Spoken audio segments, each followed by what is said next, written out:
Today I would like to talk about the psychological path of Joel from The Last of Us. The game is stingy with Joel's biography.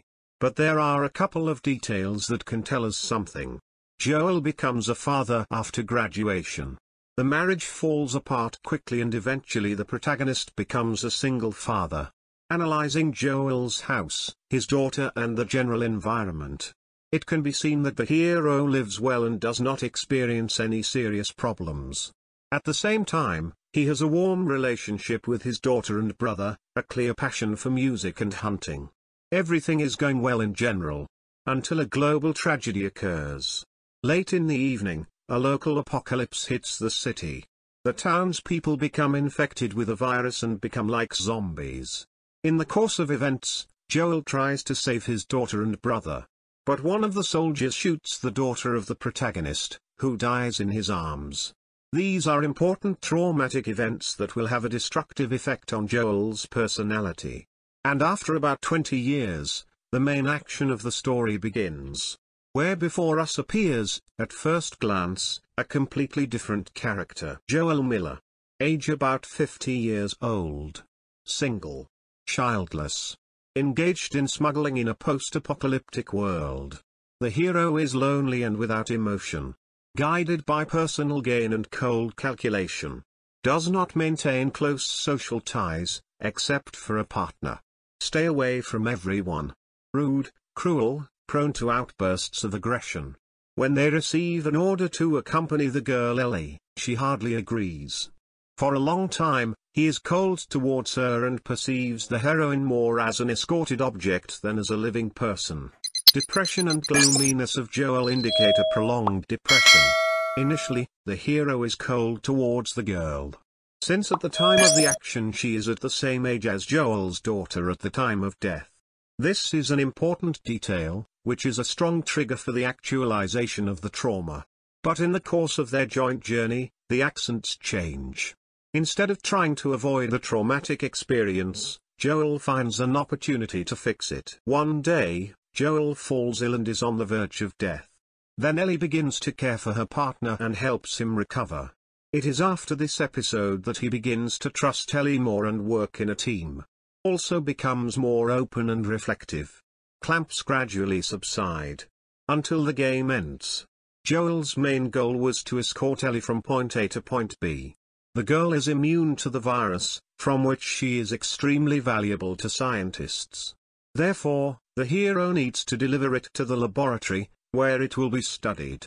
But in the course of the study, she will die. The heroes find out about this in the finale. And if the naive and kind Ellie agrees to the experiment, then Joel agrees only superficially. He gives the girls into the hands of scientists and is about to leave. But the former depressing and rough world of Joel is no longer the size of the changed hero. He is not able to return to his usual life, as he has changed a lot during the trip. In his relationship with Ellie, he projects the image of his daughter onto the girl. And in fact he perceives her as a daughter, not literally, but figuratively. If he leaves her, she will die. Therefore, he again could not save a loved one. This trigger reactivates the traumatic experience. In fact, Joel had no choice. Rather, the choice was only imaginary. His horror of the past and love for his daughter control his behavior, as a result of which he kills all the staff and saves the girl. Lying to her that the experiment failed.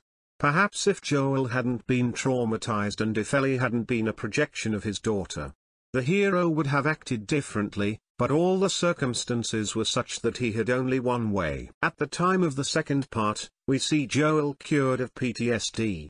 He is softer, has bonded with his brother, plays the guitar and sings again, and even considers a romantic relationship. In essence, the hero returned to the state before the tragedy. Not completely, but quite close to it. He is able to live a full life again. But for him, the problem of past mistakes is still relevant. Only this time, everything revolves not around the death of Sarah, but around the salvation of Ellie. The girl guesses that there was no experiment and Joel killed everyone who was involved in it, thus depriving mankind of hope for salvation.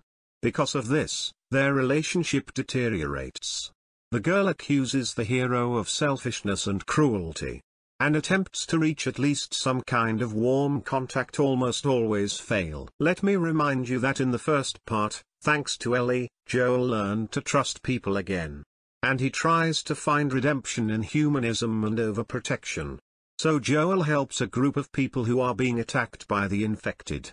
He is no longer obsessed with survival paranoia, he is obsessed with the idea of salvation and forgiveness. Ellie is still a projection of Sarah in the eyes of the hero. Therefore, if his adopted daughter forgives him, then his real daughter will also forgive him. In this regard, he is not so prudent with a group of survivors. He doesn't interrogate them, he doesn't search them. They are guided by the ideas of humanism. And even when he is on the verge of death, he accepts death, seeing in it redemption and salvation. We can follow Joel's personal growth over the course of 2 games. From a caring father to a selfish smuggler. From a cold and rude misanthrope to a loving and sacrificial father, subconsciously pursuing the same selfish goals. Thank you for watching the video to the end and subscribing to the RTV Gaming channel so as not to miss new videos.